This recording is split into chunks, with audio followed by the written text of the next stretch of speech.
Yo creo que ya la mayoría ha escuchado estos términos de la iglesia visible y la iglesia invisible.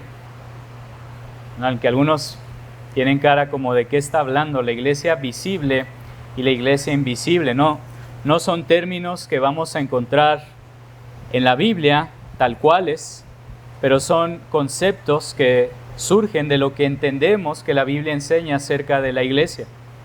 Cuando hablamos de la iglesia invisible, nos referimos a esa iglesia que solo Dios puede ver. Por eso decimos que es la iglesia invisible.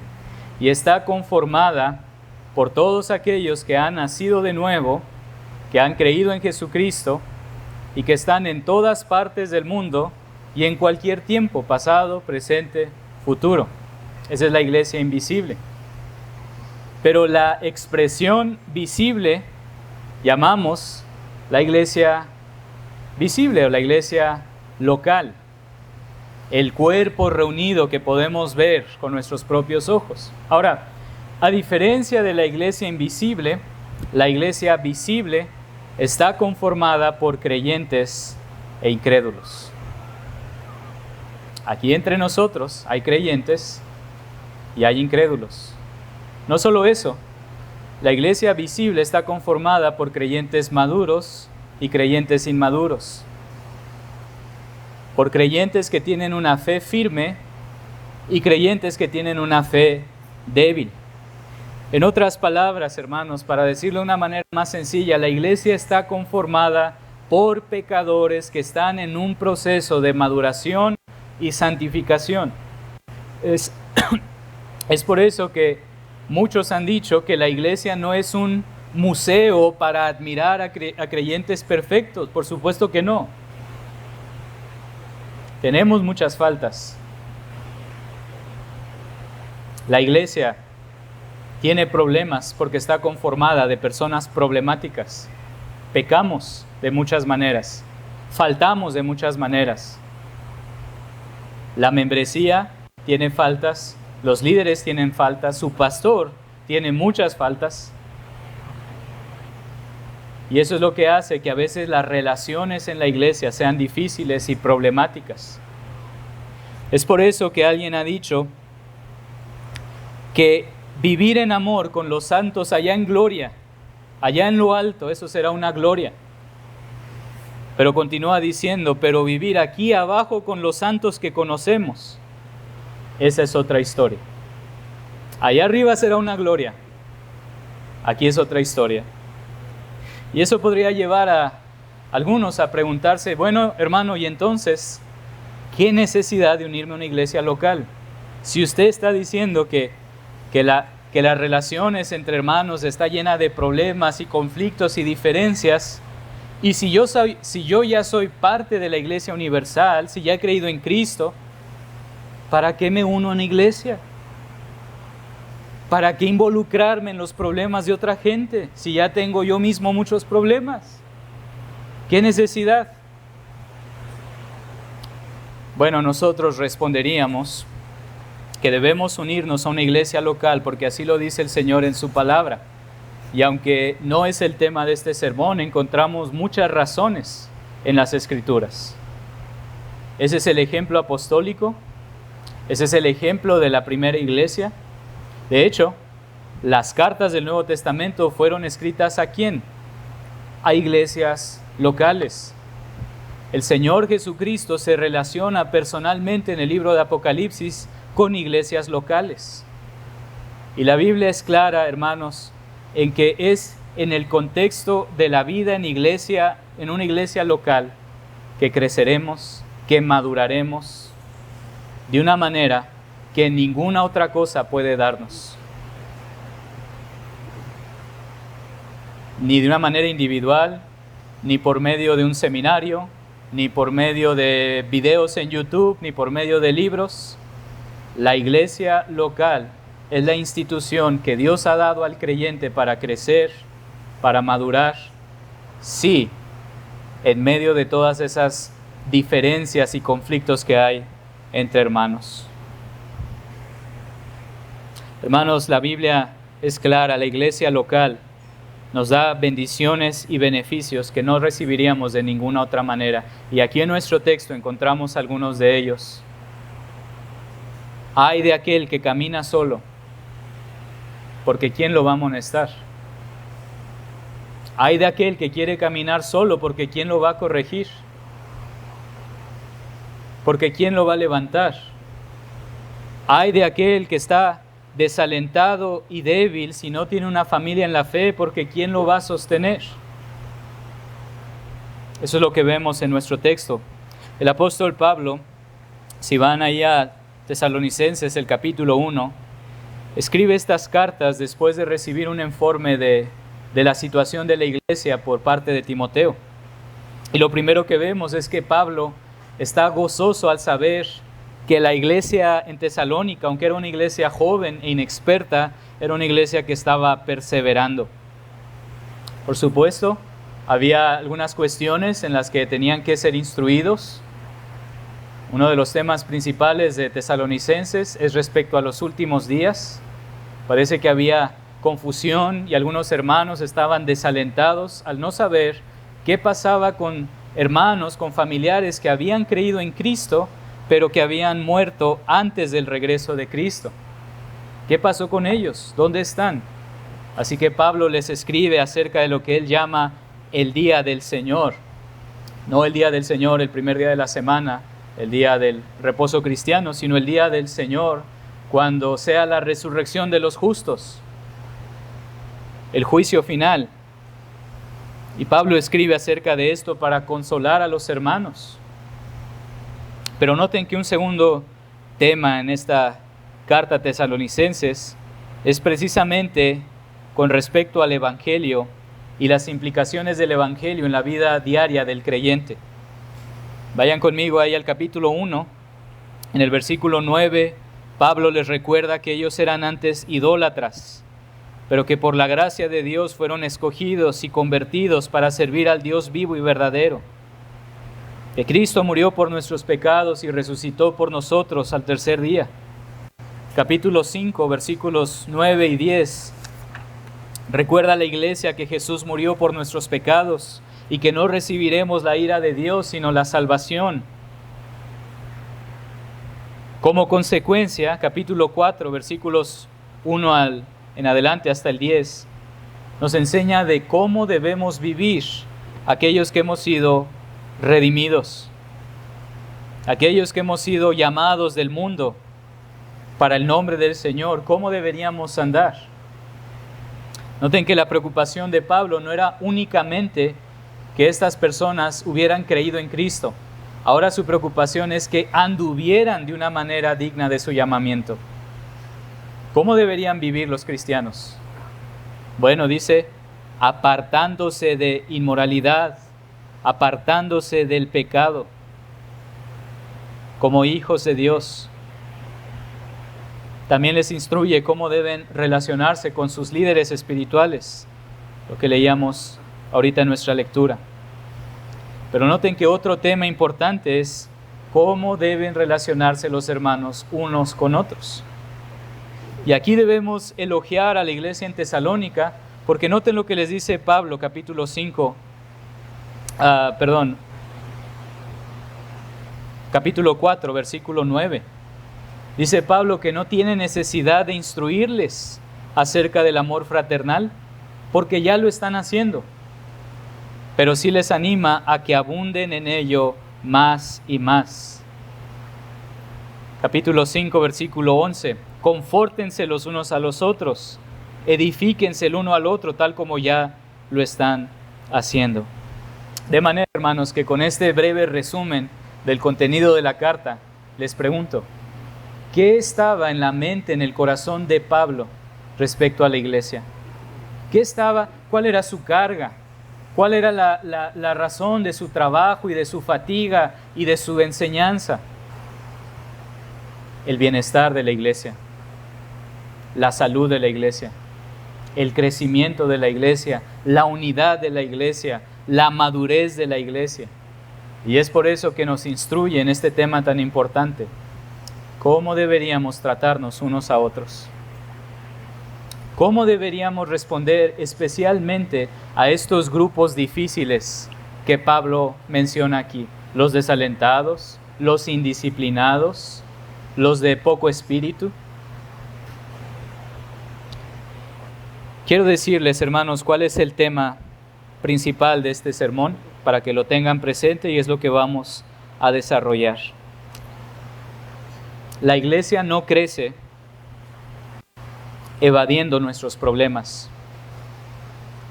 La iglesia no crece evadiendo nuestros problemas. La iglesia crece y madura, escuchen, cuando toda la congregación, todos los miembros se involucran activamente en la corrección, en el ánimo y en el sostenernos unos a otros con paciencia. Yo sé que fue una idea larga, así que una vez más les digo, ¿cómo crece la iglesia? Y en primer lugar les digo, no evadiendo nuestros problemas. Algunas iglesias es lo que hacen. Cuando estuvimos estos días en Guadalajara, mi esposa y yo conocimos a una familia que estaba en una iglesia reformada en Guadalajara. Pero ellos nos platicaban que estuvieron anteriormente en otra iglesia donde se manejaban el pecado serio y los problemas. Imagínense cómo. Cuando había un pecado serio, algún problema, los pastores les decían a las personas, ¿sabe qué? Creemos que es mejor que usted busque otra iglesia. Creemos que es más prudente que usted busque otra iglesia. Yo les decía a los hermanos, entonces mandaban el problema a otra iglesia. Esa era su respuesta.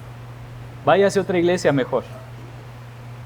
Hay otras iglesias que en lugar de tratar bíblicamente con las diferencias entre los hermanos, los problemas, han adoptado ideas humanistas, han preferido tratar con temas como la autoestima, el bienestar social, la convivencia, y al menos superficialmente pretender que no hay problemas en la iglesia. ¿Tenemos diferencias? Hagamos como que todo está bien. Hagamos como que no pasa nada. Hay otras iglesias en las que optan por la vía del distanciamiento. No nos vamos a ir, tampoco vamos a arreglar el problema, pero empezamos a crear una distancia con el hermano en cuestión o con la hermana en cuestión. Y finalmente hay iglesias donde esperan que los pastores traten con todos esos problemas.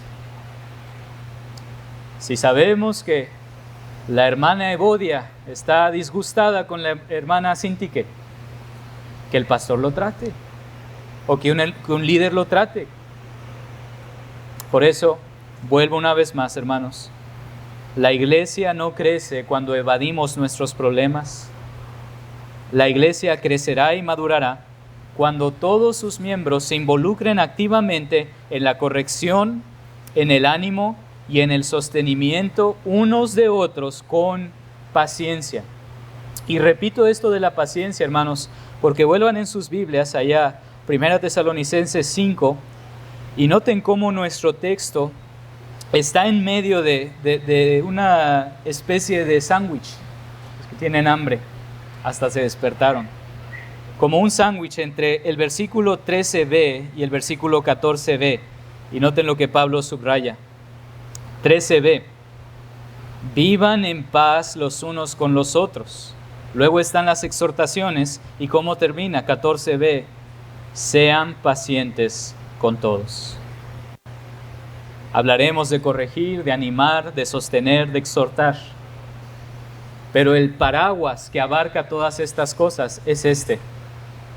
Sean pacientes unos con otros. Vivan en paz unos con otros.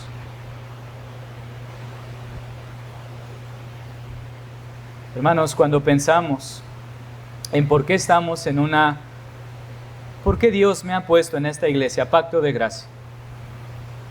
¿Por qué me trajo a esta iglesia?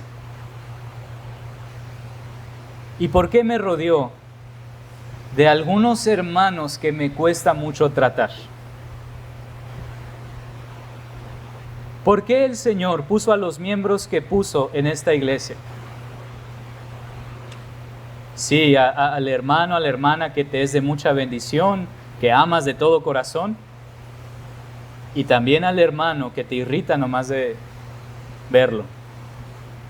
¿Por qué el Señor orquestó de esta manera la iglesia? Hermanos, yo creo que esto es importantísimo para poder recibir la instrucción. No debemos dejar de ver en nuestras diferencias al Dios soberano, todo sabio, que ha orquestado cada aspecto de su iglesia. En medio de nuestros conflictos, al Dios soberano, todo sabio, que según su sabio consejo ha traído a todos los miembros que ha traído a esta iglesia. ¿Con qué propósito? ¿Con qué propósito? En primer lugar, de hacernos ver nuestro propio pecado para nuestro crecimiento. Hay hermanos que nos hacen ver que no somos tan pacientes como pensábamos que éramos. Hay hermanos, hermanas que nos hacen ver que no somos tan agradables como pensábamos que éramos. Yo le decía a mi esposa esta semana que cuando yo aún no la conocía, estaba soltero, viví varios años deseando casarme. Y vean mi orgullo. Yo pensaba, híjole, cuando yo me case, qué feliz va a ser esa mujer. Soy tan simpático, soy tan humilde, tan agradable. Yo decía, se la va a llevar la mujer que se case conmigo. Luego me caso y me doy cuenta, no soy tan paciente como pensaba. No soy tan de buen humor como pensaba. Bueno, así pasa en la iglesia, hermanos. Esos hermanos son como un espejo que nos permite ver nuestras propias faltas en nuestro carácter. Y Dios las usa precisamente para formar más a Cristo en nuestras vidas. Así que, hermanos, la respuesta a estas diferencias no es que todos piensen como yo pienso. No es que todos hagan como yo creo que deben hacer. La respuesta tampoco es vamos a tolerarnos y vamos a vivir en este eterno distanciamiento. ¿Cuál es la respuesta? Lo vimos en el Sermón del Monte, dice el Señor en Mateo 5, 21 al 26. Ama aún a tus enemigos. Y estas relaciones precisamente nos muestran que no podemos amar en nuestras propias fuerzas. Querido amigo, si tú estás aquí escuchando este sermón entre nosotros, no te lleves la impresión que estamos diciendo que aquí todo debe ser amor y esfuérzate por amar a otros. No podemos amar a otros como Cristo nos manda si no hemos nacido de nuevo. No podemos poner la otra mejilla si no hemos nacido de nuevo. No podemos perdonar las ofensas si no hemos conocido el perdón de Cristo. Solamente podemos dar gracia a aquellos que hemos conocido la gracia del Señor. Y esto nos lleva, ahora sí, hermanos, a nuestro texto. Sé que fue una introducción larga, pero iremos rápido en el texto de esta tarde. Volviendo a 1 Tesalonicenses 5, versículo 14. En primer lugar, hermanos, noten que esta exhortación está dirigida no solamente a algunos, o no solamente a los pastores, sino que dice Pablo, les exhortamos, hermanos. ¿A quién va dirigida esta exhortación? A los hermanos. La palabra exhortamos es parakaleo, que quiere decir ponerse al lado de uno para animar, para sostener, para llevar su carga. Hermanos, les rogamos a todos, iglesia, miembros. Podríamos decir así, estas son responsabilidades de oveja a oveja. Así que, hermanos, en primer lugar, si ustedes pensaban que la amonestación, la corrección, el ánimo, el visitar, el animar, es solamente deber del pastor, bueno, sí es deber del pastor, pero no exclusivo del pastor. De oveja a oveja, escuchen esto. Número 1, que amonesten a los indisciplinados, versículo 14. Que amonesten a los indisciplinados. Esta expresión tiene una connotación militar y da la idea de un soldado que ha salido de línea, que no está firme. Da la idea de un soldado que ha roto filas, está desordenado, no sigue órdenes. Algunos creen por el contexto inmediato que se refiere a aquellos hombres que no querían trabajar y Pablo los tiene que instruir. Si alguno no quiere trabajar, gracias hermano. Si alguno no quiere trabajar, que tampoco coma. Y algunos piensan, bueno, esos son los indisciplinados. Pero noten, hermanos, que en 2 Tesalonicenses capítulo 3, Pablo usa esta misma expresión.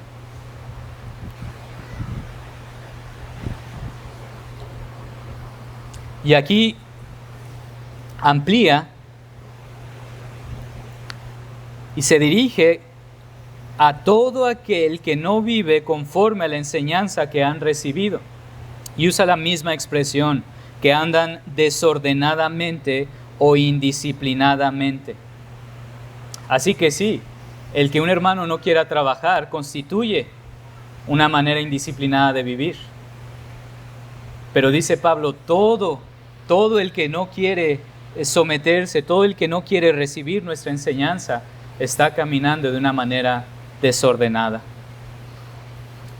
Puede ser que estos hermanos estén resentidos por algo que haya pasado.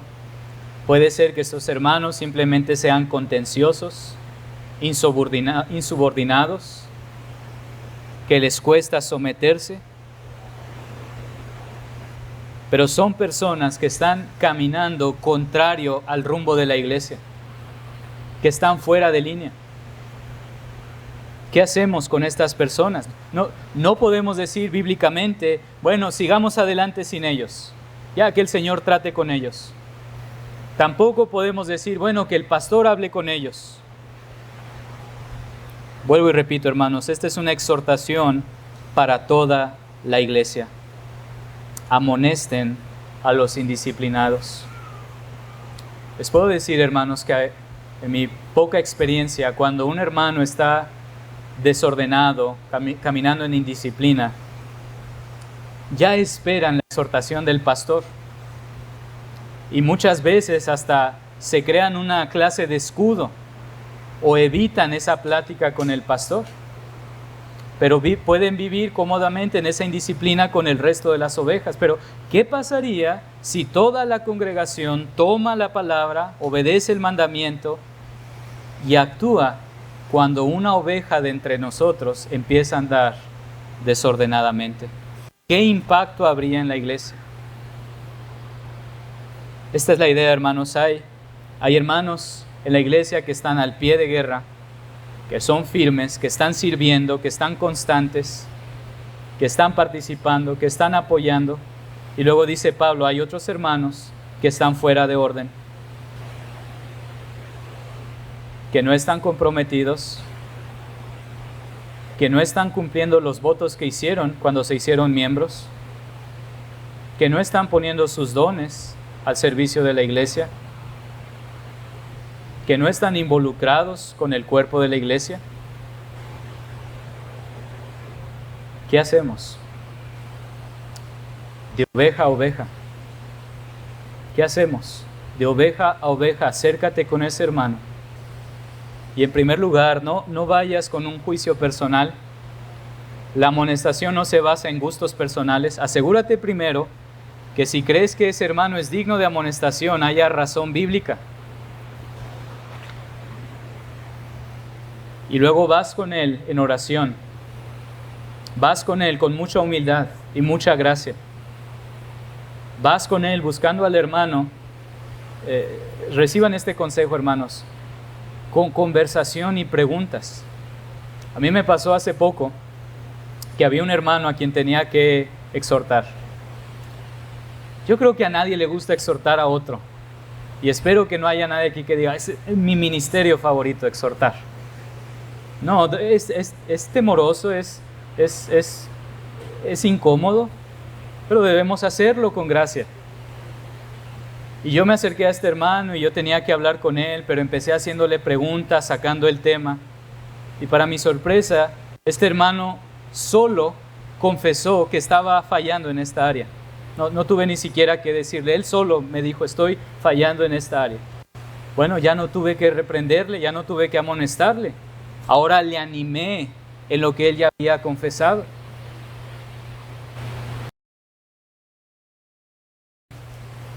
Ve con humildad y con gracia, ve con la palabra. Y adviérteles del peligro de seguir en esa manera de vivir. Hermano, puedes decirle, hermano, te voy a decir esto con mucha gracia, mucho amor, pero he notado que no estás cumpliendo con tu deber en esta iglesia. Hermano, yo no conozco tu corazón.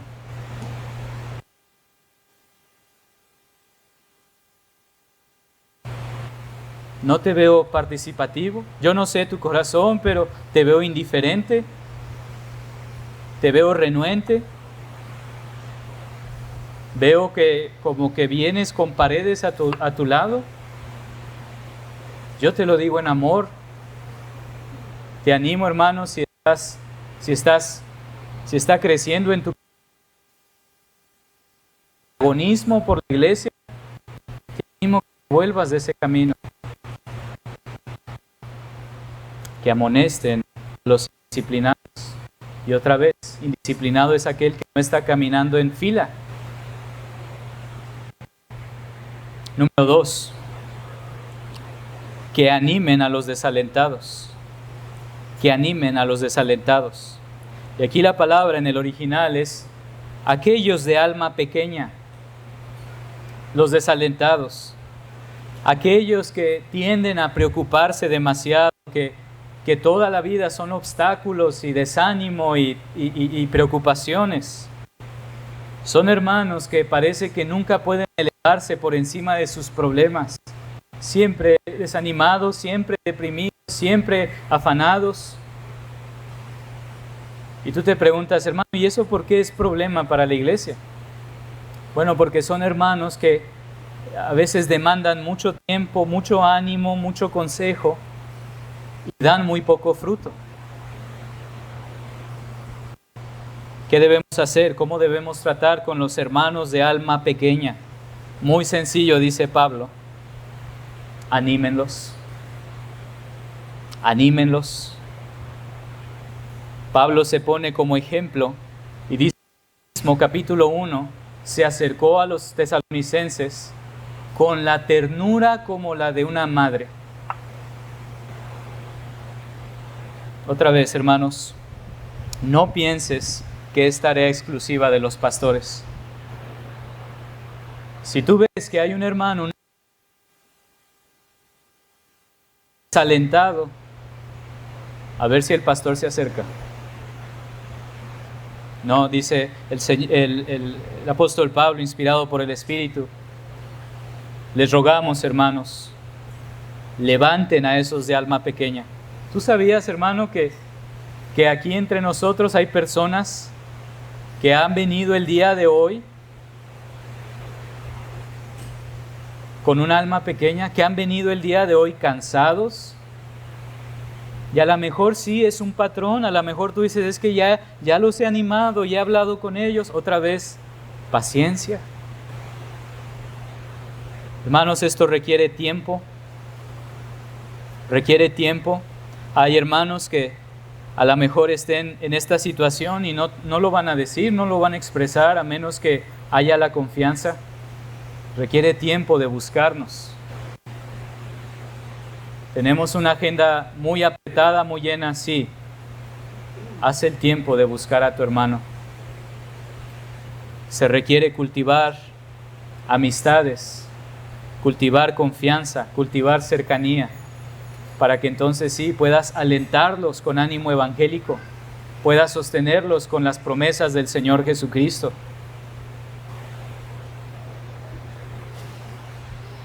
Hermanos, el tiempo pasa y con el tiempo pasan las buenas intenciones. No podemos vivir de buenas intenciones. Yo sé que muchos aquí han pensado ya estas cosas. Tengo que buscar esa familia. como que no conocemos a tal hermano, deberíamos invitarlo. Como que ese hermano se ve que le falta ánimo. ¿Y cuánto tiempo ha pasado? Un hermano me decía, tengo tantos años en esta iglesia y todavía no conozco bien a esta familia. El tiempo pasa y con él sus buenas intenciones. Tenemos que abundar más y más en esto. Ahora que estuvimos en Guadalajara, en esa iglesia que les comenté, unos hermanos de Colombia nos saludaron, era la primera vez que estábamos ahí, nos saludaron. Hermanos, nunca los habíamos visto, bienvenidos. ¿Qué hacen por aquí? Somos de Juárez, estamos unos días. Pues queremos invitarlos a nuestra casa. Ya conocen Guadalajara, queremos que vayan con nosotros y que conozcan. ¡Qué recibimiento! ¡Qué amor! Y hermanos, a veces lo mejor se hace cuando no se planea tanto. Ya, hermano, esta misma tarde, alienta a los desalentados, levanta a los de alma pequeña. Bien, número 3, y es la última exhortación que nos hace Pablo. Versículo 14, les exhortamos, hermanos, a que amonesten a los indisciplinados, animen a los desalentados, y finalmente dice, y sostengan a los débiles. Ahora, ¿cuál es la diferencia entre los débiles y los desalentados? A primera vista pudiera parecer que habla de los mismos. La diferencia es que aquí los débiles se refiere en el original a aquellos que tienen una fe inmadura, aquellos que tienen una fe débil. Son personas que son fácilmente influenciables. Son personas que por tener una fe débil caen constantemente en pecados. Son personas que a veces suelen ser escrupulosos de conciencia y se sienten culpables por cosas que no son pecado o llaman pecado a cosas que la Biblia no llama pecado. Pero debido a esta fe débil, tienden a avergonzarse a sí mismos por sus decisiones y a veces hasta la iglesia. ¿Qué debemos hacer con ellos? ¿Cómo debemos responder a esos hermanos de fe débil? Pues ya le dije y no me hace caso. ¿Qué dice Pablo? Sosténganlos con paciencia. Sosténganlos. Y eso conlleva, hermanos, tiempo. Eso conlleva instrucción, oración, acompañamiento. Tú ves a un hermano de fe débil. ¿Y cuál es tu respuesta? ¿Sentirte superior porque tú eres de fe fuerte? ¿O acompañar a ese hermano? No, mira, hermano, vamos a ver las Escrituras. A lo mejor leer nuestra confesión de la libertad de conciencia, de la libertad cristiana. Mira, hermano, esto no es pecado. Mira, hermano, no todo puede ser blanco o negro. Hay áreas en las que tú tienes que discernir. Y luego te va a decir, hermano, entonces disfruto mi libertad cristiana y puedo hacer lo que quiera. No, hermano. Ahora déjame te enseño. Usa tu libertad para la gloria de Dios. No destruyas la obra de Cristo por defender tu libertad. Mira, hermano, así puedes usar tu libertad con sabiduría para la edificación. ¿Se dan cuenta? Es un asunto de conciencia, pero podemos fortalecer la fe débil de algunos hermanos. Así que, hermanos, ¿cómo crece la iglesia? ¿Cómo madura la iglesia? Con una membresía que se involucre unos con otros.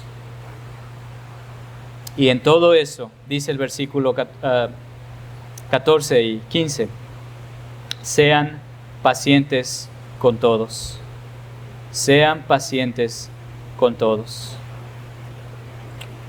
¿Qué nos enseña esto, hermanos? Que lleva tiempo. No podemos decir, es que ya le dije y no hace caso. Es que ya hablé con él y no hace... Sé paciente. Toma tiempo. Es que ya volvió a caer. Sé paciente. No todo se va a arreglar en una sola plática, en una sola reunión. ¿Cuán paciente tengo que ser, hermano? Tan paciente como Dios ha sido contigo. Tan paciente como otros hermanos han sido contigo. ¿No ha habido hermanos que te han tenido paciencia? ¿No ha habido hermanos que, como dice Pablo, ustedes que son espirituales, levanten, restauren al que ha caído? Luego añade, miren que ninguno devuelva otro mal por mal, sino que procuren siempre lo bueno los unos para con los otros y para con todos. Nuestra respuesta, hermanos, a las ofensas nunca debe ser tomar la venganza en nuestras propias manos. Sí, pero me ha herido, pastor. Sí, pero me ha ofendido una y otra vez. Sí, pero me ha causado algún mal. No tomes venganza. Da lugar al Señor. Vence con el mal el bien.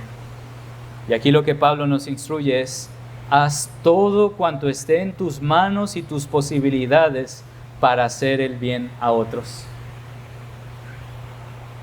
Qué precioso. Recibes hostilidad, devuelves bien. Recibes burla, devuelves bien. Se requiere tener piel gruesa.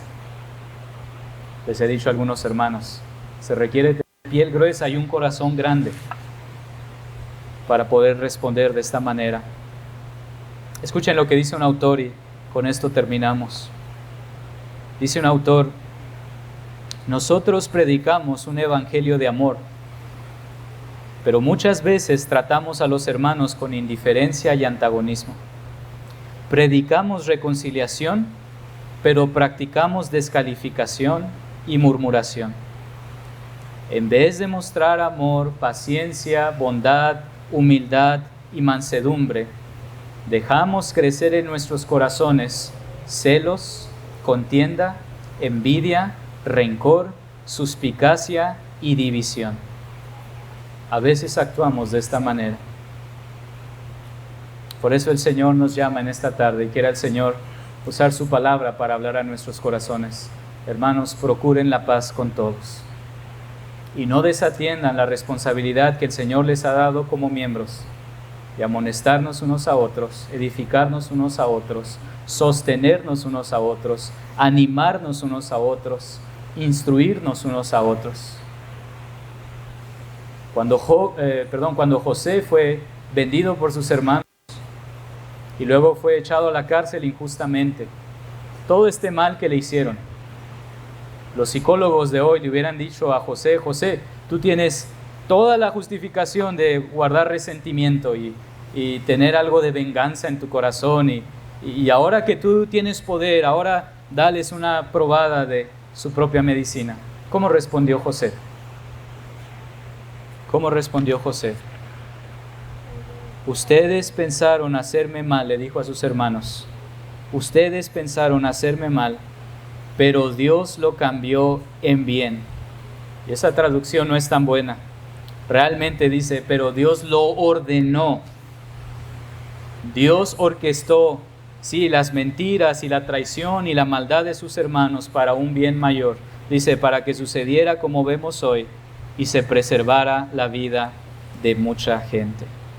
Por eso les decía, hermanos, que más allá de nuestras diferencias y las dificultades de tratarnos unos a otros, mira al Dios soberano que está en su trono. Señor, tú ordenaste esta familia de la fe, a todos, a la hermana Evodia, a la hermana Tiburcia, a la hermana Sintique, tú las ordenaste para que estuvieran aquí. Ayúdame a amarlos. Oh Señor, ayúdame a perdonarlos. Quítame este resentimiento, quítame esta amargura. Permíteme perdonar a otros como tú me has perdonado. Permíteme, Señor, morir a mi nombre, morir a qué me hicieron y qué soy yo. Que yo vea cada relación como una oportunidad de mostrar la gracia de Dios en Cristo Jesús. Hermanos, solo Dios puede ordenarnos que hagamos estas cosas, porque eso es lo que Dios hizo por nosotros primero.